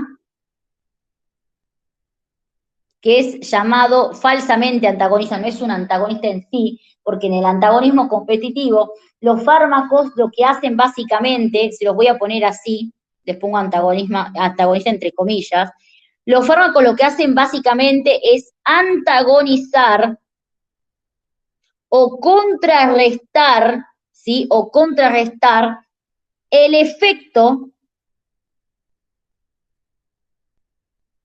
de un agonista, ¿bien? Pero sin competir por el mismo receptor. Y esto quiere decir que los fármacos no van a competir por el mismo sitio. O sea, por ejemplo, un fármaco no va a necesitar competir con el mismo sitio que otro fármaco para poder contrarrestarle su efecto. Simplemente pueden ser dos fármacos que los dos sean agonistas totales, por eso les puse antagonismo entre comillas. Pueden ser dos fármacos que sean agonistas totales y que uno contrarreste el efecto del otro. Pero para entenderle vamos a aplicar un ejemplo, ¿sí? Lo que quiero que sepan es que en el antagonismo competitivo se compite por el mismo sitio, por el mismo receptor. En el no competitivo no, ¿bien? Pero en ambos se logra antagonizar el efecto de otro fármaco, ¿bien? En ambos ejemplos, en ambos tipos de antagonismo, se logra antagonizar los efectos, contrarrestar los efectos de otro fármaco. Pero vamos a poner ejemplos para que se entienda mejor. Dentro de los competitivos, tenemos los reversibles, como por ejemplo, acá podemos poner, dos ejemplos les voy a dar. La atropina con la acetilcolina, bien, y el propranolol con el salbutamol, bien. Atropina, acetilcolina, propranolol y salbutamol. ¿Por qué le doy los dos ejemplos? Porque a la unidad no le gusta el ejemplo de la atropina y acetilcolina, porque la acetilcolina no es un fármaco, ¿bien? No es un fármaco. Entonces los expliquemos a los dos ejemplos. Acá tenemos el receptor muscarínico, ¿sí? La acetilcolina es el agonista total, agonista total. Pero si yo administro atropina, la atropina es el antagonista y es capaz de desplazar la acetilcolina de su receptor, ¿bien? Compite con el receptor. Este es el ejemplo que les da el libro, pero como les digo, la acetilcolina no es un fármaco, entonces a la unidad ese ejemplo no le gusta. Ella siempre cuando les toca hablar de esto le dice, bueno, pero ¿qué ejemplo me podés dar con fármacos? Y el ejemplo puede ser en un paciente asmático, por ejemplo, que esté medicado con salbutamol o salmeterol, cualquiera de los dos. Ustedes saben que estos fármacos son agonistas, tanto el salbutamol como el salmeterol son agonistas de los receptores beta 2, ¿sí? ¿Y qué es lo que sucede acá? Si este paciente tuviera algún tipo de alteración o alguna patología cardíaca y yo le tengo que prescribir un beta bloqueante como el propranolol, yo tengo que saber que el propranolol va a venir y me va a desplazar al salmeterol, por ejemplo. Acá creo que es mejor dar el ejemplo del salmeterol, porque el salmeterol es de uso más prolongado, el salbutamol es solamente en ataques agudos, digamos, así que vamos a poner salmeterol acá. Propranolol, salmeterol, bien. ¿Qué va a pasar? El paciente está medicado con salmeterol, bien, que para el tratamiento de asma ya vamos a ver cuando hagamos nervioso, tenemos la terapia que es para mantenimiento, es decir, que me trata de hacer que el paciente no tenga otra crisis, en ese caso se puede dar el salmeterol. Y ya saben que el salmeterol es agonista del beta 2, como lo vimos hoy al inicio de la clase, ¿bien? Entonces el salmeterol viene y se une al beta 2, pero si este paciente tiene alguna patología cardíaca, y yo sin hacerle un correcto interrogatorio, sin preguntarle si está tomando otro medicamento, si es asmático, por ejemplo, le prescribo así sin averiguar casi nada, le prescribo propranolol, el propranolol va a desplazar al salmeterol, bien, de su unión con el receptor beta 2, y este paciente puede desencadenar alguna crisis asmática. Entonces, por eso no es recomendable dar beta bloqueantes a los pacientes asmáticos. Tengo que tratar de buscar una alternativa terapéutica. Si ustedes, y esto les digo desde ya, si ustedes van a dar este ejemplo a la UNIAS, tienen que aclarar que por eso no se hace esta combinación. Por eso no es recomendable, lo que tienen que decir es que por esto no es recomendable dar un beta bloqueante a un paciente asmático. No solamente por esto, sino que también, imagínense que un paciente asmático, ¿no?, que necesite un agonista beta 2 para tener una broncodilatación. Imagínense si yo le doy un bloqueante del beta 2. El paciente ya tiene chiquito su calibre bronquial, más chiquito va a quedar si llego a bloquear el receptor beta 2, ¿bien? Pero lo que tienen que decir acá, en el caso de esta interacción, es que yo no puedo darle a un paciente que está tratado con agonista beta 2, con salmeterol, por ejemplo, no es recomendable darle un beta bloqueante, porque el beta bloqueante va a anular, va a antagonizar el efecto del salmeterol. Por eso no se debe hacer la combinación. Siempre aclaren que no se debe hacer, porque la unidad dice, pero ¿para qué me das ese ejemplo si, o por qué me vas a dar ese ejemplo, o vos lo harías a eso? Te pregunta ella. Ella te dice, bueno, pero eso es algo que vos harías o no. Y entonces ustedes, antes de que ella les diga si usted lo haría, usted tiene que decir que no, que esto no se hace. ¿Bien? Entonces, esto es una interacción medicamentosa, ¿sí? Entonces, ese es el antagonismo competitivo. ¿Bien? ¿Está claro, chicos? Sí, Flor. Sí, Flor. Bien. La atropina se utiliza, recuerden, para antagonizar a la acetilcolina, por ejemplo, en la intoxicación con órganos fosforados, ¿bien? Acá, si quieren dar el ejemplo de la atropina y la acetilcolina y engañar, digamos, para que la unidad no les diga nada, pueden decir que esto se da en el tratamiento de intoxicación con órganos fosforados, en donde yo trato de antagonizar los efectos de la acetilcolina que está en exceso en ese momento en el organismo, ¿bien? Bueno, y los irreversibles, chicos, es básicamente lo mismo, es decir, es un fármaco que viene, ¿sí? Acá tenemos al agonista total unido,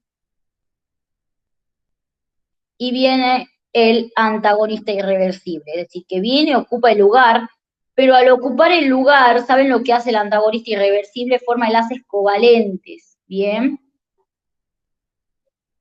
Forma enlaces covalentes, es decir, enlaces que no se pueden sacar. Es decir, los antagonistas reversibles vienen, ocupan el lugar, pero después se desligan. Todo fármaco tiene que desligarse del receptor.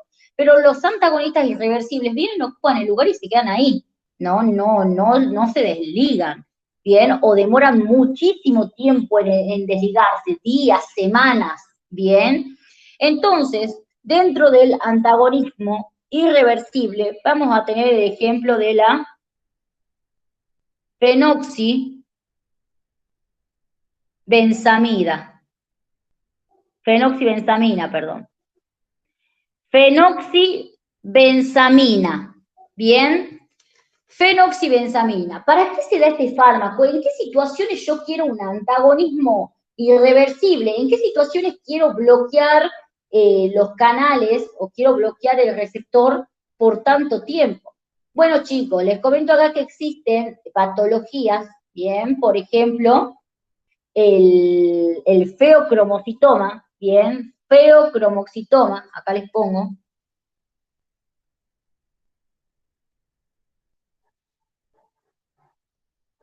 El feocromoxitoma, ¿sí?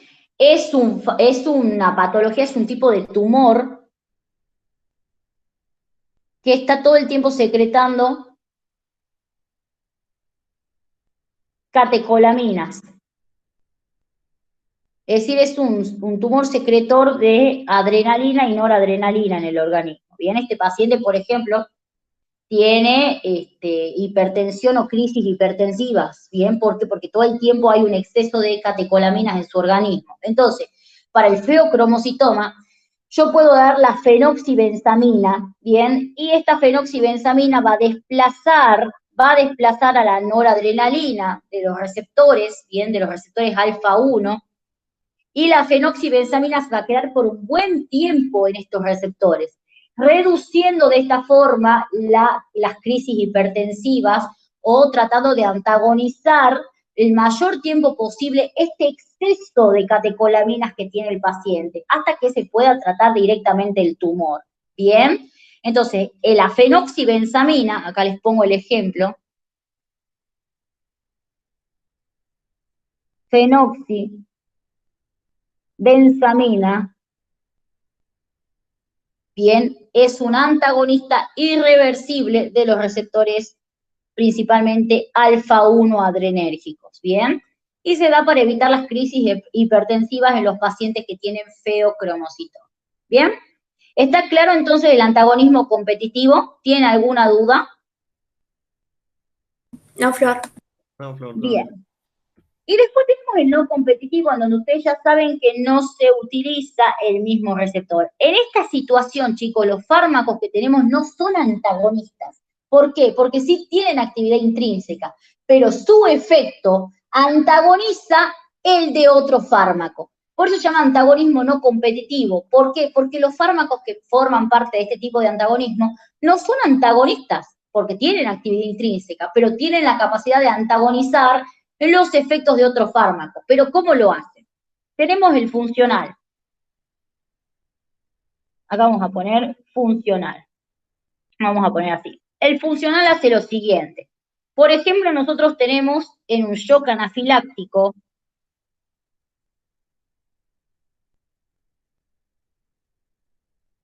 ¿sí? Tenemos un exceso, el shock anafiláctico ya lo vamos a ver también, esos temas que va en fármaco. Tenemos un exceso de histamina. Bien. Acá vamos a dibujar el vaso sanguíneo. La histamina, ¿qué dijimos que producía en el vaso sanguíneo cuando se unía al H1? Lo dijimos al principio de la clase. ¿Constricción o relajación? ¿O dilatación? dilatación. Bien, se une al H1, aumenta la liberación de óxido nítrico y produce vasodilatación. Bien. Ustedes imagínense que en un shock anafiláctico hay un exceso de histamina, entonces imagínense la vasodilatación de este paciente y la hipotensión que tiene el paciente. No solamente tiene hipotensión, sino que además, al tener hipotensión, tiene una hipoperfusión a todos los órganos, ¿bien? Que lo puede llevar a la muerte.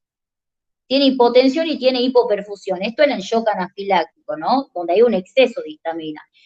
Entonces, ¿qué puedo hacer yo? ¿Cómo puedo tratar el shock anafiláctico? Lo que tengo que hacer es tratar de restaurar esa presión arterial, ¿no? De antagonizar la histamina. Puedo utilizar antihistamínicos. Si yo usara antihistamínicos, bien, o sea, fármacos que me vengan a bloquear el receptor H1, ¿sería un antagonismo competitivo o no competitivo? ¿Qué opinan?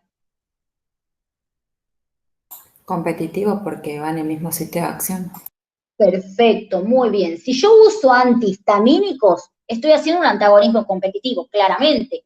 ¿Por qué? Porque vienen y bloquean el receptor H1, ¿sí? Entonces, en este caso, yo les pongo las posibles terapéuticas. Puedo usar antihistamínicos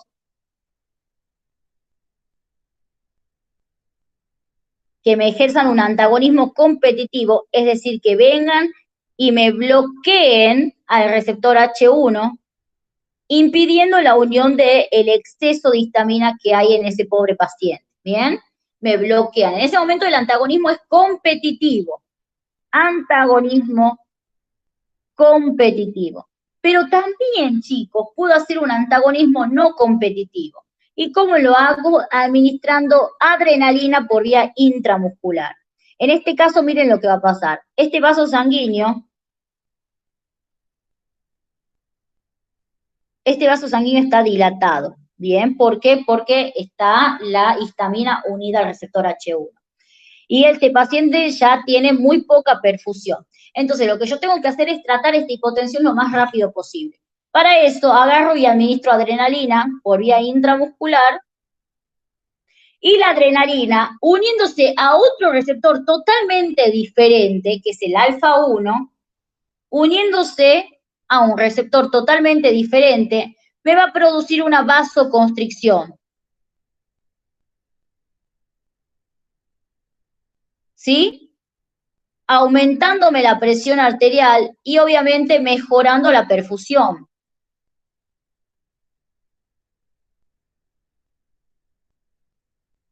En este caso, la adrenalina no es un antagonista, porque la adrenalina viene y me activa el receptor alfa 1.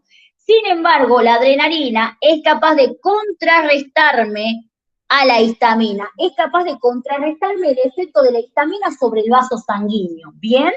La adrenalina me contrarresta esta vasodilatación producida por la histamina y yo rápidamente logro restaurar la presión arterial y la perfusión de ese paciente.